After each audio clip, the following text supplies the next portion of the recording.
বন্ধু বান্ধৱীসকল আপোনালোকে ইতিমধ্যে জ্ঞাত যে অসমৰ জনপ্ৰিয় ধাৰাবাহিক বেহাৰবাৰী আউটপোষ্টলৈ পুনৰ ঘূৰি আহিছে কে আৰু মোহন। কে খ্যাত সিদ্ধাৰ্থ শৰ্মা আৰু মোহন খ্যাত দীপজ্যোতি কেওট পুনৰ ঘূৰি অহাৰ বাবে আপোনালোকৰ কেনেকুৱা লাগিছে কমেণ্ট কৰি জনাব।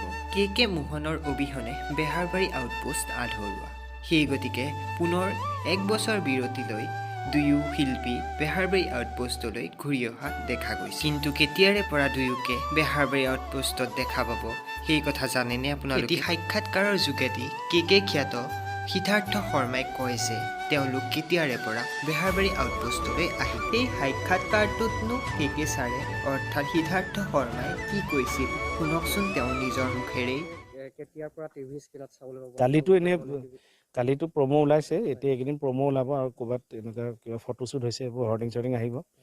কিন্তু এপিচোড হিচাপে মই চাগে এই চিনেমাখন যিহেতু কৰি আছোঁ, মই জানুৱাৰীৰ মাজত গৈ শ্বুট কৰিমগৈ। জানুৱাৰী শেষৰ ফালৰ পৰা চাগে ওলাম আৰু হয়তো মোহন আগতে ওলাব, মই অকণমান দেৰি হ'ব চাগে।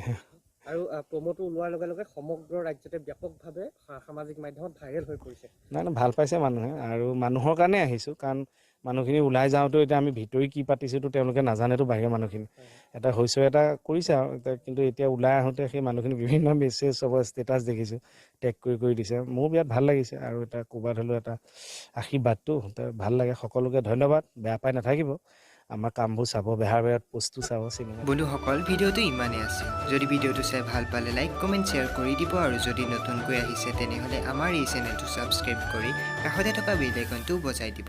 ধন্যবাদ।